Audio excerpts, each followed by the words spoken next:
بہت بڑے اللہ کے ولی ہیں حضرت منصور بن عمار رحمۃ اللہ تعالی علیہ۔ ایک بار وہ کہیں جلوہ فرما تھے اور ایک آقا نے اپنے غلام کو کسی کام سے بھیجا تھا۔ غلام جب گزرا حضرت منصور بن عمار کی محفل کے قریب سے تو وہاں انہوں نے دیکھا کہ وہ بزرگ بیان کر رہے ہیں اور ساتھ کوئی غریب شخص موجود ہے، تو آپ نے فرمایا کہ جو اس غریب کو 4 درہم صدقہ دے دے میں اسے 4 دعائیں دوں گا۔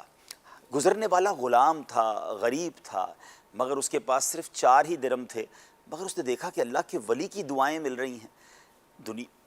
پچھلے زمانے کے لوگوں کے لیے آخرت کی کتنی اہمیت تھی، اللہ والوں کی دعاؤں کی کتنی اہمیت تھی۔ غریب شخص تھا، اس نے 4 کے 4 درہم جو ہے وہ حضرت کی بارگاہ میں پیش کر دیے کہ آپ دے دیں اس غریب کو، کہ آپ بتاؤ کون سی 4 دعائیں تمہارے لیے کروں۔ اچھا، اب بھی بڑا کمال کا معاملہ ہے کہ اگر وہ غلام ہماری طرح آج کے دور کا ہوتا تو شاید وہ گاڑی مانگتا، بنگلہ مانگتا، بینک بیلنس مانگتا۔ پہلی دعا جو انہوں نے حضرت منصور سے کروائی کہ حضور آپ دعا کر دیں کہ جو ہے وہ میرے یہ جو 4 درہم دیے ہیں اللہ مجھے اس کا اچھا بدل عطا فرما دے۔ آپ نے اس کے لیے دعا کر دی، کہا اچھا اب آپ یہ دعا کر دیں کہ مجھے آزادی مل جائے، میں غلام ہوں تو میں آزادی چاہتا ہوں، تو وہ بھی دعا کر دی۔ اب تیسری دعا کیا کرنی ہے؟ تو کہا اسے دعا کر دیں کہ اللہ مجھے اور میرے آقا کو توبہ کی توفیق نصیب کر دے۔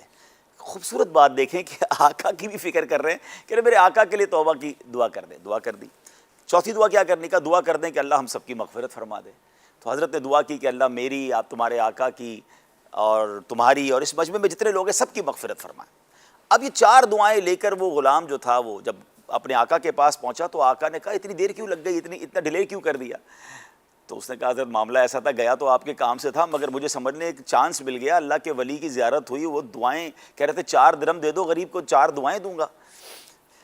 کہتے ہیں اچھا، اب آقا بھی دیکھیں وہ ناراض نہیں ہو رہے کہ تم کن چکروں میں پڑ گئے ہو۔ آج کل اگر کوئی ہمارا بچہ جو ہے یا ہمارا کوئی چھوٹا بھائی جو ہے یا ہمارا کوئی ملازم ہی کوئی اچھا کام کرے، ٹھیک ہے اس کی ایک شرعی پوری ڈیٹیل ہے کہ کون ملازمت کے دوران کون سے کام کر سکتے ہیں کون سے نہیں کر سکتے، لیکن انکریج کرنے کی بجائے فرض نمازوں سے روک رہے ہوتے ہیں، فرض نمازوں پہ ڈانٹ رہے ہوتے ہیں، نیکی کی طرف بچہ جائے تو اس کو روک رہے ہوتے ہیں۔ وہ آقا بھی کہتا ہے اچھا بتاؤ جلدی سے کیا دعائیں کروائیں؟ تو کہا پہلی دعا تو میں نے یہی کروائی کہ میرے جو پیسے خرچ کیے اللہ مجھے اس کا بہترین نعمل بدل دے دے۔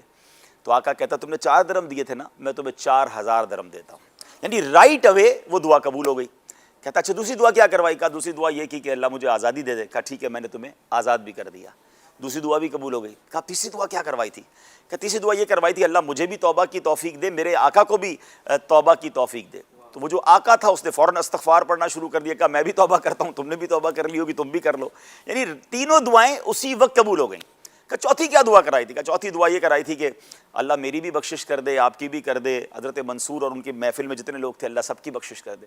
کمال کا جملہ آقا نے کہا ناظرین، وہ کہتے ہیں کہ 3 کام تو میرے اختیار میں تھے نا، وہ میں نے کر دیے، چوتھا تو میرے اختیار میں نہیں تھا، اللہ کی بارگاہ میں دعا کرتے ہیں کہ اللہ یہ چوتھا کام بھی ہمارا کر دے۔